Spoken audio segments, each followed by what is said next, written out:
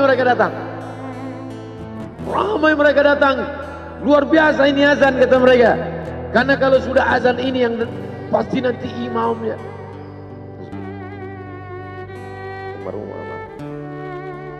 Al-Fatihah. A'udzubillahi minasyaitonir rajim. Bismillahirrahmanirrahim. Alhamdulillahirabbil alamin. Arrahmanir rahim. Maliki yaumiddin. Iyyaka na'budu wa iyyaka nasta'in. Ihdinas siratal mustaqim. Shiratal ladzina an'amta 'alaihim ghairil maghdubi 'alaihim waladdallin. Amin. Allahumma ighfir lahu warhamhu wa'afihi wa'fu anhu wa akrim nuzulahu wa wasi' madkhalahu waghsilhu bil ma'i wal thalji wal barad wa naqqihi minal khataaya kama yunqqa ath-thawbul abyadu minad danas wa abdilhu daran khairan min darihi wa ahlan khairan min ahlihi وقه من فتنة القبر وعذاب النار اللهم لا تحرمنا أجره ولا تفتنا بعده واغفر لنا وله ولإخواننا الذين سبقونا بالإيمان ولا تجعل في قلوبنا غلا للذين آمنوا ربنا إنك رؤوف رحيم اللهم اجعل أهله وتلامذته وطلابه من الصابرين الذين إذا أصابتهم مصيبة قالوا إنا لله وإنا إليه راجعون اللهم اجعل أبناءه وبناته من الصالحين والصالحات واحفظهم من كل سوء وشر اللهم اجعل هذا المعهد الذكر معهدا عظيما مباركا تخرج منه الطلاب والطالبات من المجاهدين والمجاهدات في سبيلك بأموالهم وأنفسهم اللهم احفظهم من الظلمات اللهم أخرجهم من الظلمات إلى النور اللهم وفقنا لما تحبه وترضاه اللهم اجعل أبناءنا وبناتنا من حفاظ القرآن والحافظات اللهم اجعل قبره روضة من رياض الجنان لا تجعل قبره حفرة من حفر النيران وصلى الله على سيدنا ومولانا شفيعنا وذخرنا محمد وعلى آله وصحبه وسلم والحمد لله رب العالمين. Kalau sayang dengan almarhum, hidupkan majelisnya, ramaikan, bangkitkan semangat, tunjukkan kepada Allah Subhanahu wa taala bahwa kita cinta. Sab'atun yudhilluhumullah, 7 orang yang dapat naungan yauma la illa dhilluh, hari itu tak ada naungan kecuali naungan Allah. Rajulani, 2 orang, tahabba fillah, berkasih sayang karena Allah, ijtama'a alaih, bersama karena Allah, wa tafarraqa alaih.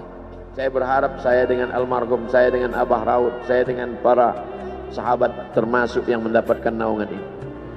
Saya dengan almarhum tak ada hubungan kepentingan, kami tak ada hubungan politik, kami tak ada hubungan ekonomi. Kami murni karena la ilaha illallah Muhammadur Rasulullah. Alaiha nahya, dengan itu kami hidup. Wa alaiha namutu, dengan itu kami mati. Wa biha nub'atsu insyaallah, dengan itu juga nanti kita akan dibangkitkan. Sayang dengan Nabi, hidupkan masjid-masjid. Sayang dengan ulama, hidupkan majelis-majelisnya. Jaga peninggalan-peninggalannya. Lanjutkan perjuangannya. Itu bukti sayang. Sayang bukan di tepi bibir, sayang bukan basa-basi. Oleh sebab itu, kita akan dituntut di hadapan Allah tentang nikmat besar ini. Mudah-mudahan kita lulus ujian dunia, ujian akhirat. Amin ya rabbal alamin. Terima kasih segala perhatian. Mohon maaf segala kesilapan dan kekhilafan. Jangan lupa salat sunat isyraq 2 rakaat. Terima kasih. Wassalamualaikum warahmatullahi wabarakatuh.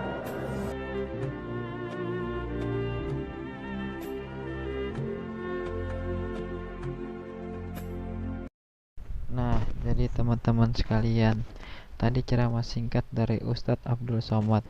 Ya mungkin pada intinya kita diminta untuk selalu perbanyak beribadah, baca Quran, dan menjauhi segala larangannya. Semoga ceramah singkat ini bisa untuk menambah wawasan kita dan kita selalu mengingat kepada Sang Pencipta kita, yaitu Allah Subhanahu wa Ta'ala. Terima kasih telah menonton video ini dan jangan lupa like, komen, dan subscribe agar kita lebih semangat lagi bikin videonya. Terima kasih.